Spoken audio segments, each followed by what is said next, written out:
우리 다사다난했던 우리 2020년도 한 해가 저물어가고 있습니다. 우리 어려웠지만 그래도 이곳까지 인도해 주신 하나님이 계시기에, 에베네셀의 하나님이 계시기에 저희가 그래도 이 어려움 중에도 이곳까지 이렇게 잘 올 수 있었으리라 믿습니다. 여러분들 수고 많이 하셨고, 또 어려움 중에도 믿음 잃지 않고 말씀 붙들고 하나님께 기도하면서 이렇게 한 걸음 한 걸음 조심스럽게 잘 내디셔서 이곳에 오신 것이라 믿습니다. 여러분들도 수고 많이 하셨고요. 우리 이제 2020년 12월 31일 송구영신 예배를 드리면서 이제 올 한 해를 마감하고 새로이 오는 2021년도를 맞이하도록 하겠습니다. 우리 다 같이 우리 조용히 기도 드리시도록 하겠습니다. 조용히 기도하겠습니다.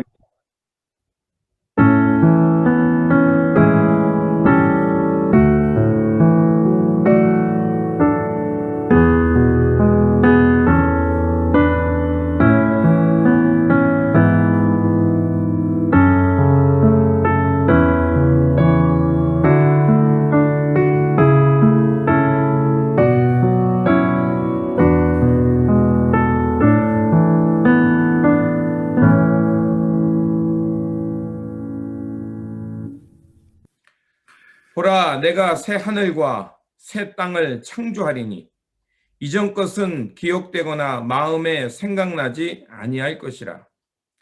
에베네셀의 하나님, 2020년 한 해 동안에도 변함없이 우리를 사랑해 주시고 보살펴 주심에 감사를 드립니다.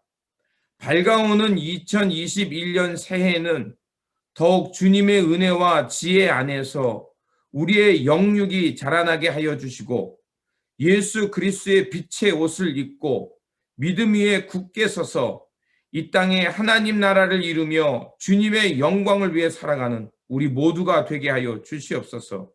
우리 구주 예수 그리스도의 이름으로 기원하옵나이다. 아멘. 찬송가 301장입니다. 예찬송가 460장입니다.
아멘.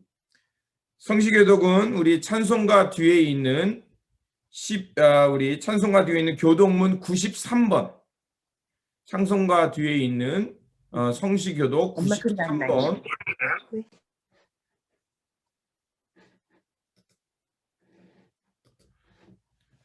찬송가 뒤에 있는 우리 교동문 93번 우리 교대로 봉독하면서 읽고 나중에 마지막 절 같이 읽도록 하겠습니다. 찬송가 뒤에 있는 교동문 93번 교대로 읽고 마지막 절 같이 읽도록 하겠습니다. 제가 읽고 여러분들은 따라서 읽으시면 됩니다. 주께서 옛적에 땅에 기초를 놓으셨사오며 하늘도 주의 손으로 지으신 바니이다.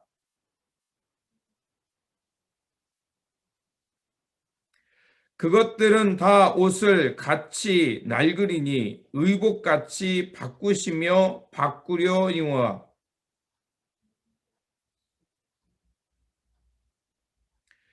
너희는 이전 일을 기억하지 말며 옛날 일을 생각하지 말라.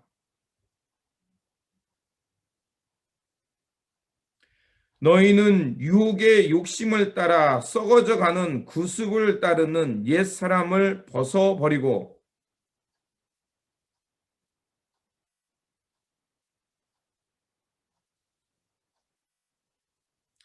그런즉 누구든지 그리스도 안에 있으면 새로운 피조물이라. 새 계명을 너희에게 주노니 서로 사랑하라. 내가 너희를 사랑한 것 같이 너희도 서로 사랑하라. 아멘. 우리 다 같이 송년 기도문으로 함께 기도하도록 하겠습니다. 화면에 나와 있는 기도문으로 함께 기도하시기 바랍니다. 우리 같이 기도하겠습니다. 자비하신 하나님, 주님의 은혜와 섭리 가운데 우리를 돌보아 주심에 감사를 드립니다. 지난 시간을 돌아보면 어려움도 있었고 고난과 시련의 시간도 있었지만 주님께서는 항상 함께 하셨고 우리를 주님의 사랑과 말씀으로 위로해 주셔서 그 시간들을 견뎌낼 수 있었습니다.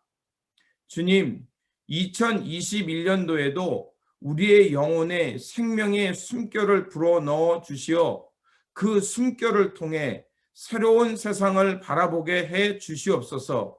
암담하고 답답한 현실이 있지만 그 문제 너머에 계신 하나님이 이루실 새하늘과 새 땅을 바라보며 기쁨으로 전진하게 하옵소서. 우리의 두려움과 한숨을 기쁨의 노래로 바꾸시고 주님의 은총 안에서 더 많이 찬송하고 더 많이 칭찬하며 더 많이 축복하는 사람 되어 살게 하옵소서. 우리가 서 있는 이곳에 생명과 평화의 씨앗을 뿌리며 하나님의 사랑과 진리 가운데 거하며 날마다 숨쉬는 순간마다 생명과 평화의 호흡을 지니고 살아가는 우리 모두가 되게 인도해 주시옵소서. 우리 구주 예수 그리스도의 이름으로 기도드립니다. 아멘. 우리 거듭난의 찬송하겠습니다. 288장 예찬송가 204장입니다.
성경 말씀은 시편 37편 1절에서 9절입니다. 시편 37편 1절에서 9절 제가 봉독해 올리도록 하겠습니다. 오늘 성경 말씀 본문은 시편 37편 1절에서 9절입니다. 제가 봉독하도록 하겠습니다. 악을 행하는 자들 때문에 불평하지 말며 불의를 행하는 자들을 시기하지 말지어다. 그들은 풀과 같이 속히 배임을 당할 것이며 푸른 채소같이 쇠잔할 것이미로다. 여호와를 의뢰하고 선을 행하라. 땅에 머무는 동안 그의 성실을 먹을 거리로 삼을지어다. 또 여호와를 기뻐하라. 그가 내 마음의 소원을 내게 이루어 주시리로다. 내 길을 여호와께 맡기라. 그를 의지하면 그가 이루시고 내 의를 빛같이 나타내시며 내 공의를 정오의 빛같이 하시로다. 여호와 앞에 잠잠하고 참고 기다리라. 자기 길이 형통하며 악한 꾀를 이루는 자 때문에 불평하지 말지어다. 분을 그치고 노를 버리며 불평하지 말라. 오히려 악을 만들 뿐이라. 진실로 악을 행하는 자들은 끊어질 것이나 여호와를 소망하는 자들은 땅을 차지하리로다. 아멘. 여러분 다시 한번 우리 한 해 동안 고생 많이 하셨습니다. 우리 이렇게 또 한 해를 잘 마무리할 수 있는 또 예배를 허락해 주신 하나님께 감사를 드리고요. 또 이곳까지 이렇게 인도해 주신 에베네셀 하나님께 감사와 영광을 돌립니다. 여러분 한 해 동안 수고 많이 하셨고 또 이렇게 열심히 믿음을 지키면서 사신 여러분께 또 감사를 드립니다. 시편은 상당히 긴 책이죠. 무려 150편이나 되어 있습니다. 그리고 시편은 우리에게는 말씀, 어떤 이제 성서라는 것으로 이제 기록이 되어 있기 때문에 우리에게 좀 낯설지 모르지만 시편이라는 건 말 그대로 찬송가입니다. 그러니까 이스라엘 백성들이 하나님의 그 성소에서 또 하나님을 찬양하는 그 삶의 자리에서 이 시편을 가지고 하나님께 찬송을 했던 거죠. 그러니까 우리가 그 곡조를 모르기 때문에 이런 것을 이제 노래할 수 없지만 우리가 잘 알고 있는 대로 시편은 예배 시간에 드려졌던 찬송가입니다. 그래서 그 시편에 보다 보면 시편을 읽기 전에 뭐 아삽의 누구의 노래다, 또 다윗이 하나님을 찬송할 때 산 것이다, 그리고 무슨 악기에 따라서 이것을 불러라 이렇게 쓰여져 있습니다. 그러니까 그 느낌들을 얘기해 주는 거예요. 이 찬송, 이 시편은 어느 상황에서 어떤 의미에서 어떤 느낌을 가지고 하나님을 찬송하는 거다 이렇게 되어 있습니다. 그래서 시편은 크게 5권으로 나눌 수가 있습니다. 물론 시편을 이해하는 두 축은 하나님께 감사하는 거고 또 내가 믿음을 가지고 하나님의 경건한 사람으로 살려고 하는데 사람들이 나를 막 핍박해요. 그리고 나를 하나님의 사람이라고 자부하는 나에게 사람들이 막 비난해요. 그러니까 하나님을 찬양하는 감사 찬송도 있지만 다른 하나는 하나님 나에게 이렇게 못되게 구는 사람, 나에게 악을 행하는 사람, 하나님이 좀 그를 혼내 주십시오. 이렇게 좀 주님 하나님의 살아계심으로 그를 이렇게 좀 벌을 내려 주십시오. 이러는 탄식이 있어요. 그게 시편을 읽는 두 가지 축입니다. 그러니까 우리 신앙생활 할 때 하나님이 나를 보호해 주시고 내 기도에 응답해 주셔서 감사할 때도 있지만 내가 열심히 하나님을 향해 살았는데 사람들이 나를 몰라주고 오해할 때도 있고 비난할 때도 있잖아요. 또 나를 막 사람들이 이상한 말로 헛소문 내서 나를 어렵게 할 때가 있잖아요. 그런 안타까움 속, 또 불의한 사람들이 살면서 불의를 행하는데 잘 먹고 잘 사는 거예요. 그러니까 그거에 대한 원통함이 있잖아요. 난 열심히 이렇게 사는데 매일 어렵다. 뭐 이런 거에 대한 그 원통함과 탄식이 있는 거예요. 그리고 우리 가운데 고난이 찾아올 때 우리는 탄식할 수밖에 없습니다. 그러니까 시편은 이렇게 감사와 탄식이라는 두 가지 축을 가지고 있습니다. 그러니까 시편을 읽을 때 그 말씀을 보면 그 문구를 보면 하나님 저 원수에게 내 원수 좀 갚아주십시오. 이런 얘기는 이 지금 우리가 하나님 앞에 탄식하는 거구나. 이런 거를 같이 공감할 수 있습니다. 그리고 또 시편을 150편이나 되니까 이거를 큰 5권으로 분리해 놨습니다. 이유가 있죠. 왜 5권이냐 하면은 바로 모세 오경이잖아요. 그러니까 구약의 전통에서는 이렇게 모세가 만들어 놓은 그 토라라고 이름 준, 그러니까 이스라엘 백성들의 아주 경건한 책, 삶의 근본이 되는 책, 그것을 모세 오경이라고 해놓고 그걸 토라라는 이름을 붙였습니다. 그래서 그 삶의 지혜와 원리를 항상 이 모세 오경에 중심을 두고 삶을 계획하고 그렇게 판단하고 그렇게 실천했어요. 그런 모세 오경의 구조를 따라서 시편도 똑같이 모세 오경의 주제를 따라서 시편을 작사했습니다. 그래서 모세 오경에 보면 창세기, 출애굽기, 레위기, 민수기, 신명기가 있잖아요. 그러면 이런 각각의 이 성경에 제 이름이 있는 것처럼 주제가 다 있잖아요. 창세기는 뭐겠습니까? 하나님께서 인간과 세상을 창조했다라는 그 창조 신학이 담겨져 있고요. 출애굽기는 뭐겠어요? 고난받는 백성을 구속하셨잖아요. 하나님의 구원에 대한 얘기가 있어요. 그리고 또 레위기는 뭡니까? 우리가 하나님 앞에 어떻게 예배를 드려야 된다. 성소에 들어갈 때, 하나님 앞에 예배할 때, 또 예배자의 몸가짐, 우리가 어떤 식으로 어떤 하나님 앞에 제사를 드려야 되는지 이런 거잖아요. 그러니까 그 시편도 바로 하나님 앞에 거룩한 성소에서 어떤 마음과 느낌으로 하나님 앞에 예배를 드려야 하는가. 이것이 바로 이제 시편 제3권에 나와 있습니다. 그리고 민수기입니다. 민수기는 뭘 말하겠어요? 이스라엘 백성들이 방황하는 거잖아요.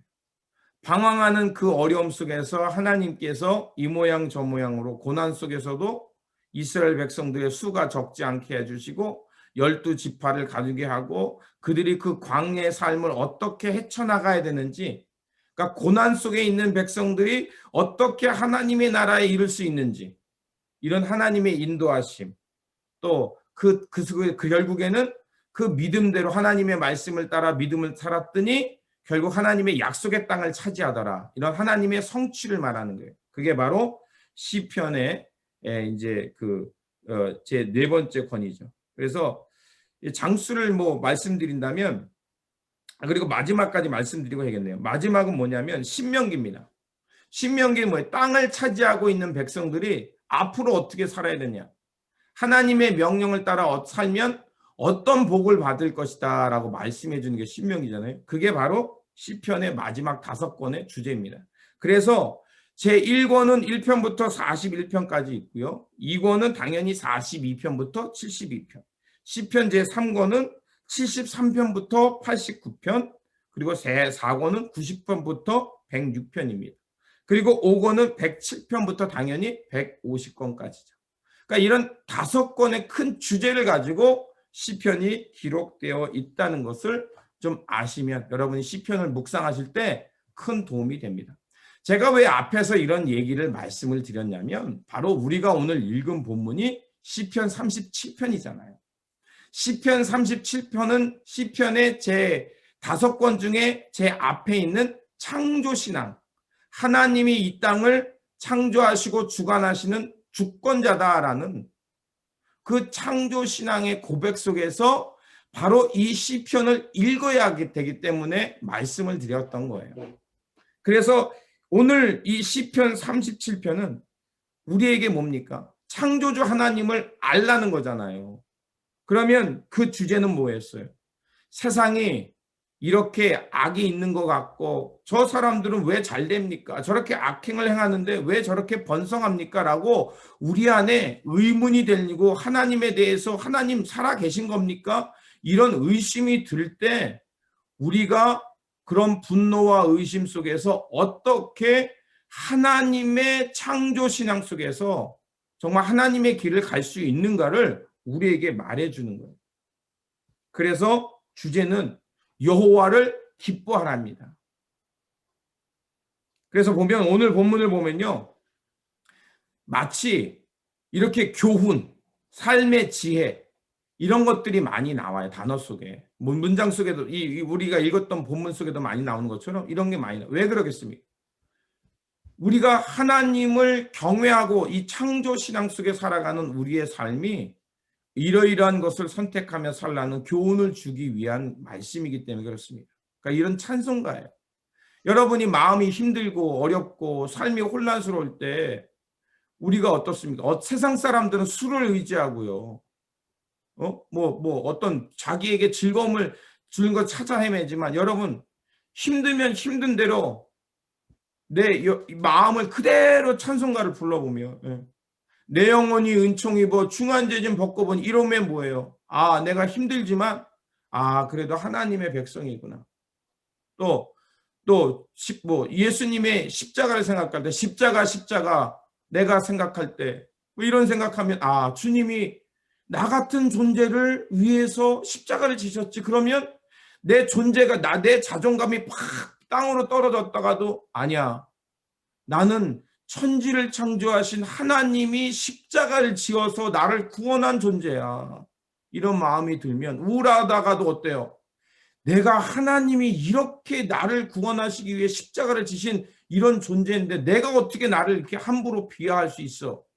그럴 수 있잖아요. 그러면 어때요? 여러분, 마음이 바뀌어서 삶을 살아갈 수 있는 용기가 생기는 것입니다. 그리고 지금과 같은 이런 팬데믹 상에 어디로 갈지 모르잖아요. 근데 예수 나의 목자, 선한 길로 인도하는 선한 목자 되신 우리 주 예수 그리스도, 이런 찬송을 계속 부르면 돼. 그래, 주님이 나와 함께 하시고 나를 푸른 초장 쉴만한 물가로 인도해 주시지. 그래, 오늘 성령님을 통해 오늘 새벽에 주신 말씀을 통해 내가 오늘 묵상한 말씀이 내 마음을 이끌어서 그래, 하나님의 푸른 초장 쉴만한 물가로 인도해 주시지. 이렇게 하면서 우리가 하나님의 뜻을 알고 지혜를 알고 길을 알고 살게 되는 것이라 믿습니다. 바로 그래서 우리가 찬송하고 기도하고 말씀을 묵상하는 이유가 바로 여기에 있습니다. 자, 그러면 오늘 본문을 한번 보겠습니다. 오늘 본문을 보면 이 삶의 자리가 어떤지 이해가 갑니다. 1절에서 2절에 보면 오늘 시편의 이 저자, 시편을 낭독하고 있는 사람의 삶의 자리는 어떤 자리냐면 이렇게 되어 있습니다. 악을 행하는 자들 때문에 불평하지 말며 불의를 행하는 자들을 시기하지 말지어다. 그들은 풀과 같이 속히 배임을 당할 것이며 푸른 채소같이 쇠잔할 것이미로다. 이렇게 되어 있습니다.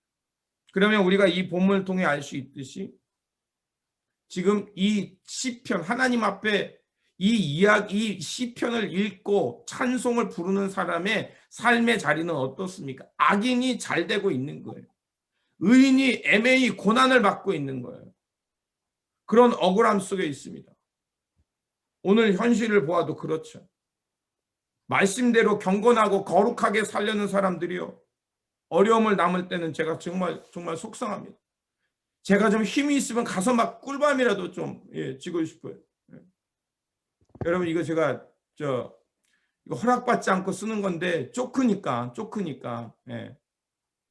이거 좀 들어주세요. 쪼크는 아니에요. 이게 참 인사이트가, 쪼크는 아니고, 이 쪼크는 아니고 우리가 다시 한번 생각해 볼 건데 어떤 어린아이가 기도문을 썼습니다. 근데 이렇게 썼대요. 하나님, 저 사람이 TV에 자꾸 나오지 않게 해주세요. 왜냐하면 우리 엄마 아빠가 저 사람 볼 때마다 자꾸 화내요. 욕하지. 죄송합니다. 제가 뮤트 걸겠습니다. 그 얘기 저도 들은 얘기예요. 들은 얘기.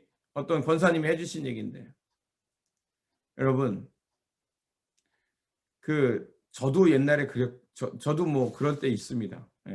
TV 보면서, 인터넷 뉴스 보면서 막 성질내고 막 화내고, 어느 날 제 아내가 그러더라고요. TV 속으로 들어가서 싸우든지 TV와 싸우지 말라 그러더라고요. 우리가 예수님도 예루살렘 성전에 가서 기도하러 가셨다가 성전이 기도하는 하나님의 거룩한 집이 아니라 지금 고난받고 있는 이스라엘 백성들을 위로하고 그들을 하나님의 진리로 이끌어야 될 성전이 타락해서 장사치가 있고 하나님의 찬송을 부를 공간에 장사치에 소리치는 세일합니다. 이거 싸게 팝니다. 이런 것들이 있어가지고 예수님이 그것을 다 치워버리셨어요. 하나님의 거룩함을 훼손하는 일에 대해서는 우리가 분노해야 합니다. 좋은 게 좋은 거 그거 아니에요. 저도 트러블 이렇게 말되기 싫어가지고 트러블 메이커 되기 싫어가지고 저도 내가 자꾸 이제 저도 내가 판단하는 게 틀릴 수 있어. 그래 이게 아닐 거야. 그러게 저도 여러 번 깊이 생각하고 또 제가 불쑥 말하려고 하지 않으려고 애를 써요. 왜냐하면 내가 보는 거는 부분적이니까. 또 삶의 상황에는 여러 가지 조건들이 있잖아요. 우리가 하나님의 거룩함을 향해서는요. 정말 지켜야 합니다. 그것들은. 그리고 내가 아무리 이해하려고 너무 하다고 싶은 것들이 있잖아요. 그런 거에 대해서는 내가 막 성질을 부리라는 게 아니라 우리가 하나님의 거룩한 분노를 품고 바로 잡으려고 애를 써야 합니다. 그런데 화내고 분노하고 신경질 버리는 것으로 끝나버리면 아무런 변화도 없습니다. 여기 오늘 본문이 말한 대로 그렇게 하면 악만 행할 뿐이라고 해요. 그런 거는 그냥 악을 행할 뿐이다. 그냥 성질만 내리고 끝나버리는 거예요. 그렇게 해서는 안 된다는 거죠. 예수님이 가졌던 거룩한 분노는 필요하지만 아무 때나 노여움하고 격분하고 자꾸 여러분 조심해야 될 게 뭐냐. 우리가 심판관 또 내가 무슨 하나님의 보좌에서 뭐 이렇게 맞고 판단하는 그런 걸 하라는 게 아니에요. 우리가 진리를 붙들고 하나님의 뜻이 어디에 있는 걸 분별하고 우리가 묵묵히 하나님의 선을 선택하며 나아갈 필요가 있는 겁니다. 세상을 바라보면 낙심될 때 있죠. 실망스러울 때 있죠. 감정이 깨질 때 있습니다. 그러나 노여움, 격분, 불평하는 것으로 끝내서는 세상이 변하지 않습니다. 제가 늘 말씀드리지만 우리가 함께 예배하고 공동체를 이루어하는 것은 우리가 하나님의 거룩한 공동체로 부름받았으면 맞습니다.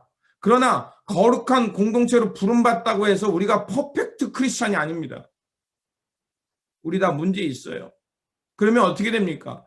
우리가 하나님의 퍼펙트한 크리스찬이 되기 위해서 트랜스포메이션, 생티피케이션, 하나님의 거룩함을 향해 자라가는 것이 중요합니다. 그래서 제가 늘 말씀드린 게 우리는 인포메이션을 갖는 그리스도인이 아니라 트랜스포메이션이 되는 그리스도인이 되어야 됩니다. 여러분 이거 꼭 기억해 주시길 간절히 부탁드립니다. 우리는 변화의 그리스도인입니다. 내가 어제보다 오늘이 변화된 삶이 되어야 됩니다. 퇴보해서는 안 됩니다. 옛날이 좋았어. 예전에 내가 이거 아니에요.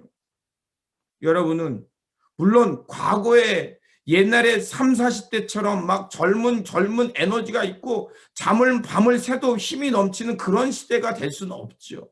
하지만 우리가 육신이 쇠해졌는지 모르지만 우리의 속사람은 강건해지고 단단해지고 믿음에 굳게 서는 사람으로 변화되는 삶이 되어야 될 줄 믿습니다. 하나님 나라 가는 그 순간까지 우리는 그 길을 걸어야 될 줄 믿습니다. 그래서 우리는 이렇게 내일을 향해 나아가는 사람이 되어야 합니다. 우리 송년 기도에서 했지만 현실만 보지 말고 이 문제 너머에 계신 하나님의 질서, 하나님의 뜻을 바라보는 우리가 되어야 될 줄 믿습니다. 그래서 고린도후서 4장 18절은 사도 바울이 우리에게 이렇게 말하죠. 우리의 돌아보는 것은 보이는 것이 아니요 보이지 않는 것이니 보이는 것은 잠깐이요 보이지 않는 것은 영원함이라. 아멘. 우리가 바라보는 영원성은 뭡니까? 이 땅에서 무병장수 영원히 그거 아니잖아요. 하나님의 생명이 내 안에 무한히 계신 것. 하나님의 진리가 무한히 펼쳐지는 것. 하나님의 나라, 하나님의 평화가 이 땅에 펼쳐지는 것. 그래서 예수 그리스도의 통치를 바라보는 겁니다. 그게 바로 우리가 기대하고 이루어가는 하나님의 영원성입니다. 그래서 우리가 잊지 말아야 할 것은 거룩한 분노는 갖되 온유함을 잊지 마시기를 부탁을 드립니다. 그래서 앞에서 아까 말했던 8절에서 9절처럼 우리가 분노하고 불평하려 하면 그것은 뭐예요? 반드시 악에게 기울 뿌리다. 9절에서 진실로 악한 자들은 뿌리째 뽑힐 것이다. 그러니 주님을 기다린 자는 반드시 땅을 차지할 거라고 9절에서 말합니다. 그러면 여러분 여기서 질문이 오지 않습니까? 왜 하나님을 기다린 자가 땅을 차지하죠? 온유한 자는 땅을 차지할 거라고 말합니다. 하나님을 기다린 자가 왜 땅을 차지할까? 그리고 11절에서도 이렇게 말합니다. 읽진 않았지만 11절에서 그러나 온유한 자는 땅을 차지하며 풍성한 화평으로 즐거워하리로다 얘기합니다. 하나님을 기다리는 자, 또 온유한 사람이 땅을 차지한다고 합니다. 땅과 온유가 무슨 관계가 있기에 이 땅을 차지한다고 하죠? 온유한 성품은? 현대 삶을 보면요. 땅을 차지하는 사람들은 이렇습니다. 이게 다 그런 건 아닙니다. 일반화하지 마십시오. 그러니까 땅을 차지하는 사람들을 보면 현대 사회에서 이렇게 그럽니다. 냉혹해져야 된다. 뭐 어려운 사람 그거에 마음속에 무정하게 그 땅을 차지해서 그게 뭐 몇 배 올라가는 게 성공이다 이렇게 가르칩니다. 그러면 하나님의 말씀하고 이 땅을 차지하는 거하고 충돌이 일어나잖아요. 이게 무슨 말씀이야? 그러면 우리 좀 말씀을 깊이 보겠습니다. 온유에서 온이라는 건 따뜻할 온이는 건 아시죠? 따뜻함이입니다. 따뜻함. 온이. 유는 부드러울 유. 마음이 부드러운 거예요. 온유, 마음이 따뜻하고 부드러운 사람이 땅을 차지한다는 겁니다. 그럼 우리는 땅 그러면 토지 문서가 생각나는데 그게 아니에요. 땅이라는 것은 원어에 보면 에르츠로 되어 있습니다. 에르츠. 이거는 땅으로 번역했지만 흙입니다. 흙. 하나님이 사람을 뭐로 만들었어요? 흙에서 만들었잖아요. 흙이 그냥 있으면 먼지입니다. 먼지. 아무것도 아닌 미미한 존재예요. 그런데 그 흙이라는 존재에 하나님의 생기가 들어가니까 하나님 앞에 하나님 앞에 살아있는 리빙 빙이 되거든요. 살아있는 존재가 되잖아요. 또 흙이라는 단어를 라틴어에서는 후무스라고 써 있어요. 후무스. 영어에 여러분 후무스란 단어 있습니다. 영어의 후무스는요. 부엽토입니다. 부엽토. 우리 농사를 짓거나 우리 꽃을 키워보신 분들은 아실 거예요. 그냥 화분에다가 흙만 불어넣어 주면요. 화분이 잘 안 자라요.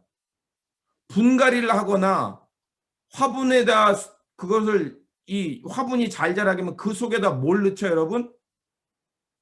거름토를 넣잖아요. 거름토. 그게 휴무스가 부엽토라는 뜻입니다. 즉 낙엽이나 풀이나 또 이런 모든 것들이 이렇게 오랫동안 쌓여서 그게 푹 썩은 거예요. 그런 여러분 거름 흙 아시죠? 그런 거름 흙에다가 식물을 심으면 어떻게 돼요? 땅에 영양소가 많으니까 무럭무럭 잘 자라죠? 맞습니다. 온유한 자가 땅을 차지할 거라는 11절, 주님을 기다리는 자가 땅을 차지할 거라는 이 땅은 바로 여러 가지 영양분을 받아서 푹 가지고 있다가 그거에 심겨진 나무에게 영양소를 써서 그 나무가 잘 자랄 수 있게 해주는 그 흙이에요. 여러분 그러면 은혜가 될 줄 믿습니다. 하나님을 기다리고 온유한 마음을 품은 사람이 땅을 차지한다는 것은 바로 이런 온유한 토양과 같은 사람이 되는 것인 줄 믿습니다. 아멘이 되시죠? 이게 왜 아멘이 되냐면요. 여러분, 휴무스라는 이 단어, 이 거름이 풍부한 땅이 휴무스인데, 이 단어에서요, 휴무스에서 비슷한 단어가 뭐가 나오냐?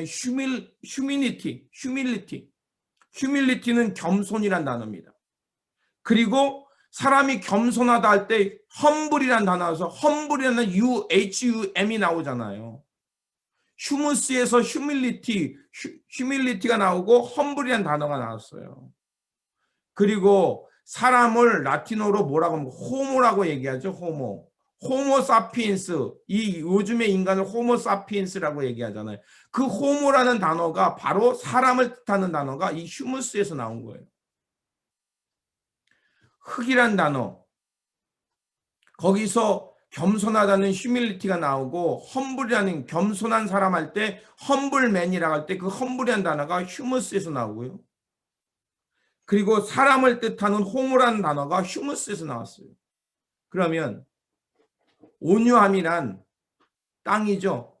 그 땅은 어떤 땅입니까? 겸손하고 또 부드럽고 많은 영양소를 갖고 있어서 그것을 품을 줄도 알고 필요할 때는 그것을 나눠서 나무나 그 과실수가 풍성한 열매를 맺을 수 있도록 기꺼이 자신의 영양소를 나눠주는 거. 그런 사람이 바로 하나님의 나라를, 하나님의 사람이라는 거예요. 아멘이 되실 겁니다. 이 온유함이 바로 진정한 겸손에 이르는 길이고, 하나님의 땅을 차지하는 사람이고, 하나님의 나라에 있는 사람이고, 하나님의 거룩한 백성으로 살아가는 삶의 모습일 것이라 저는 믿습니다. 사람됨이라는 것은 바로 이런 하나님의 온유함을 품은 사람, 그래서 필요할 때 모든 것을 받아줄 줄도 알고, 또 때로는 필요한 곳에 그것을 기꺼이 나를 희생하며 줄 줄 아는 땅이 되는 사람, 그런 사람이 바로 천지를 창조하신 하나님을 믿고 사는 성도의 삶, 그 하나님을 기다리는 삶, 그 하나님을 바라보는 창조신앙이 있는 성도요, 온유한 성도요, 하나님의 백성이요, 하나님의 나라를 차지한 성도인 줄 믿습니다. 그런데 문제가 있죠. 우리가 이 온유하고 싶은데 온유함을 항상 지켜내기가 어려워요. 온유하다가도 어느 순간 감정적인 밸런스가 깨지고 내가 원하던 뜻한 대로 안 되면 우리가 확 이 온유함이 깨져버릴 때가 있어요. 그럼 어떻게 할 것이냐? 오늘 본문이 우리에게 가르쳐 줍니다. 그 길이 뭐냐? 3절, 4절, 5절, 6절 그냥 읽어버리고 지나가겠습니다. 여호와를 의뢰하여 선을 행하라. 땅에 거하여 그의 성실을 식무로 삼을지어다. 아멘. 여기서 땅은 아까 말씀드린 대로 영양이 풍부한 거름토. 또 여호와를 기뻐하라. 저가 내 마음의 소원을 이루어 주시리로다. 너의 길을 여호와께 맡기라. 저를 의지하며 저가 이르시고 너의 의를 빛같이 나타내시며 내 공의를 정오의 빛같이 하시리로다. 아멘입니다. 하나님은요, 우리가 온유하게 살아갈 수 있도록 길을 마련해 주셨습니다. 시편은 우리에게 그걸 가르쳐요. 그게 뭐냐? 하나님의 선을 택하는 겁니다. 하나님의 신실하심을 우리의 먹거리로 삼는 겁니다. 그리고 여호와를 항상 기뻐하는, 그럼에도 불구하고 하나님의 선을 이루실 거야. 그럼에도 불구하고 하나님의 뜻은 이루어질 거야. 그럼에도 불구하고 하나님은 이런 일을 이루실 거야. 이렇게 마음에 품고 또 품는 겁니다. 그러면 어떤 일이 일어납니까? 여호와께서 너를 뭐입니까? 빛같이 빛내며 내가 가는 그 길을 정오의 빛같이 빛나게 하리라. 아멘이 될 줄 믿습니다. 하나님을 중심에 모시고 사는 삶이 될 때 하나님을 계속해서 흔들릴지 모르지만 하나님을 의뢰하며 하나님을 기뻐하는 일을 내가 어렵지만 자꾸 선택하는 그 삶을 통해서 하나님의 땅을 차지하고 하나님의 온유가 있는 토양이 되어서 하나님의 나라 많은 사람들에게 복의 근원이 되고 하나님 나라의 열매 맺게 하는 삶이 된다는 것입니다. 그래서 에베소서 3장 17절도 사도 바울이 우리에게 이렇게 권면합니다. 믿음으로 말미암아 그리스도를 여러분의 마음속에 머물러 계시게 하여 주시기를 빕니다. 여러분이 사랑 속에 뿌리를 받고 털을 잡아서 모든 성도와 함께 여러분이 그리스도의 사랑이 너비와 깊이와 높이가 깊이가 어떠한지 깨달을 수 있게 되고 지식을 초월하는 그리스도의 사랑을 알게 되기를 빕니다. 라고 이렇게 말합니다. 우리 사자성어에 일체 유심조가 있죠. 물론 이거 타정교에서 쓰는 용어이기도 합니다. 근데 제가 말씀드리고 싶은 거는 우리의 삶의 자리가 녹록하지 않다는 거 저도 압니다. 이게 오늘도 보니까 성도님들이 못 쉬고 일하시는, 지금까지 일하시는 성도님들 계셔요. 또 어려우신 분, 경제적으로, 또 건강으로, 또 여러 가지 관계, 여러 가지 문제가 있죠. 그러나 여러분, 그런 거 속에서 항상 하나님의 선을 기뻐하며 여호와를 기뻐하기를 마음에 두시기를 간절히 부탁을 드립니다. 예. 쉽지 않다는 거 저도 알아요. 예. 그런데 우리가 자꾸 위축이 되면 자꾸 분노하고 신경질적이 되고 잦은 거에 짜증을 내는 사람이 되는 것 같아요. 그거 어떻게 아냐고요? 제가 그래요. 제가 그래서 그러는 거예요. 여러분이 그렇다는 게 아니라 제가 그래서. 그래서 회개합니다. 내가 그때는 또 몰라요. 확 성질 내고 나면 그러지 말았어야 되는데. 예. 이런 후회를 합니다. 하지만 자꾸 엎드리며 하나님을 붙들어야 되지 않겠습니까? 그래서 우리가 읽진 않았지만 우리 30편 37편 24절에 보면 이렇게 되어 있습니다. 우리에게 이런 말을 해줘요. 그는 넘어지나 아주 엎드러지지 아니함은 여호와께서 그의 손을 붙드심이로다. 아멘입니다. 내가 나를 붙드는 게 아니라 넘어지지만 하나님이 우리를 붙들어 주십니다. 이거를 세번역은요 더 기가 막히게 번역해놨어요. 37편 24절에 제가 읽어드리겠습니다. 어쩌다 비틀거려도 주께서 우리의 손을 잡아주시니 넘어지지 않는다. 아멘입니다. 우리 사랑하는 성도 여러분, 우리 비틀거릴 수 있어요. 내가 실패하는 것처럼 낙심될 수 있어요. 코로나 팬데믹으로 위축될 수 있습니다. 그러나 우리가 이렇게 비틀거리지만 우리 주 여호와께서 우리를 붙들어 주시는 줄 믿습니다. 여러분, 이 믿음으로, 이 말씀으로 우리 다가오는 2021년도 힘차게 살아가시기를 부탁드립니다. 우리 다음 주 주보를 받으셨는지 모르겠지만 그 앞에 이제 보면 2021년도 표가 있습니다. 그 표를 뭐라고 했냐면 기본으로 돌아가자로 정했습니다. 기본으로 돌아가자. 여기서 기본이라는 건 당연히 하나님이겠죠.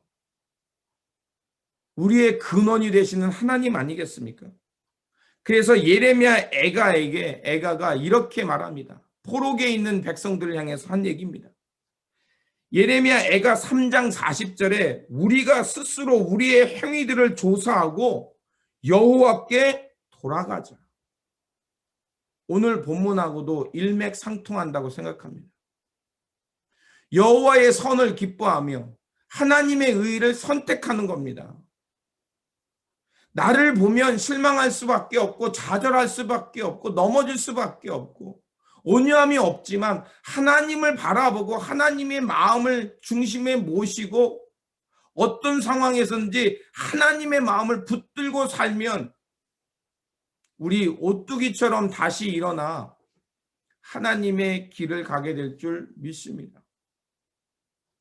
이런 마음으로 살 때 온유한 사람, 즉 하나님의 땅을 차지하는 사람, 하나님의 부엽토, 영양분이 많은 그런 좋은 흙이 되는 사람이 될 것이라 믿습니다. 그러면 겸손할 줄 아는 사람, 진정한 참 사람의 길이 무엇인지 아는 사람, 사람들에게 이 온유함 속에서 기꺼이 나를 희생하며 나눠줄 줄 아는 예수 그리스도의 삶을 사는 사람, 이런 땅을 차지하는 사람, 온유한 사람 될 줄 믿습니다. 바라옵기는 2021년도 여러분 우리의 삶을 스스로 살피시길 바랍니다. 그리고 여호와께 돌아가서 온유한 사람 되어서 하나님의 좋은 흙되고, 그래서 많은 사람들을 풍성하게 이끌고 하나님의 평화와 의를 이루는 좋은 하나님 나라 백성 되어 살아가시기를 다시 한번 주님의 이름으로 축원드립니다. 기도하겠습니다.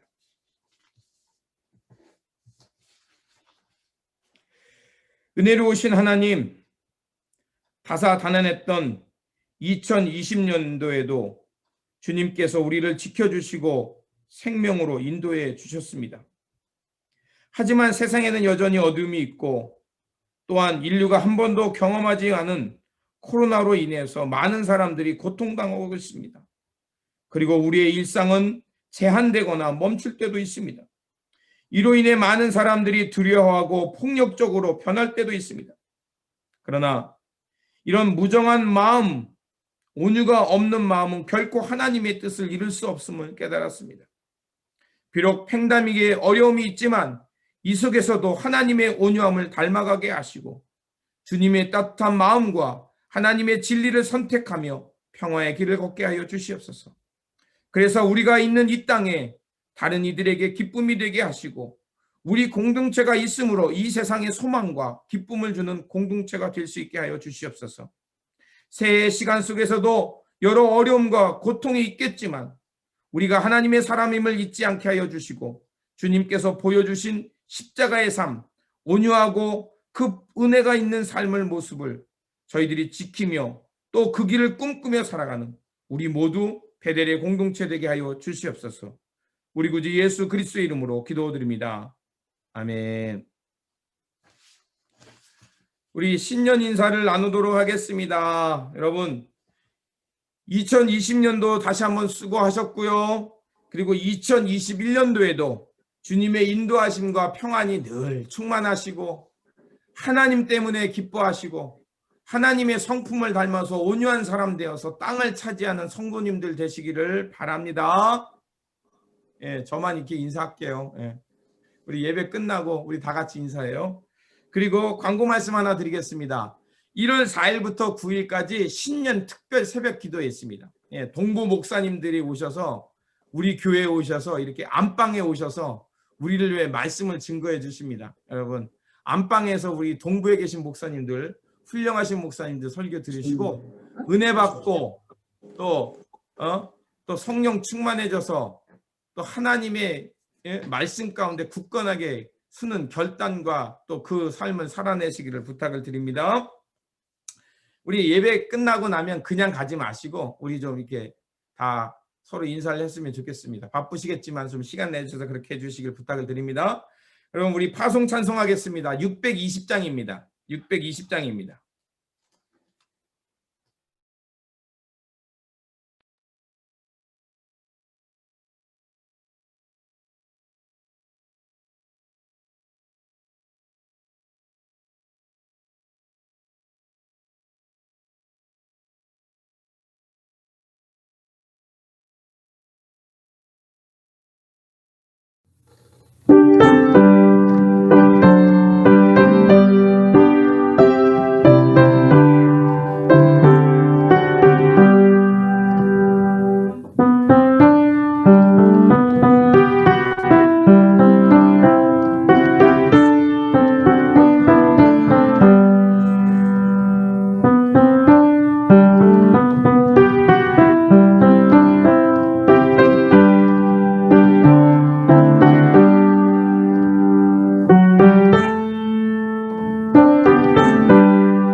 이제는 우리 구주 예수 그리스도의 은혜와 하나님 아버지의 놀라우신 사랑하심과 오늘도 살아 역사하시며 우리를 이곳까지 인도해 주신 성령님의 교통 감화하심이 오늘 주의 말씀을 듣고 우리 마음 중심에 온유함을 갖고 주님의 진리만을 선택하며 하나님 나라의 길을 걷기를 결단하는 모든 성도님과 이 교회와 우리 삶터 위에 지금부터 영원토록 함께 하시길 간절히 축원하옵나이다.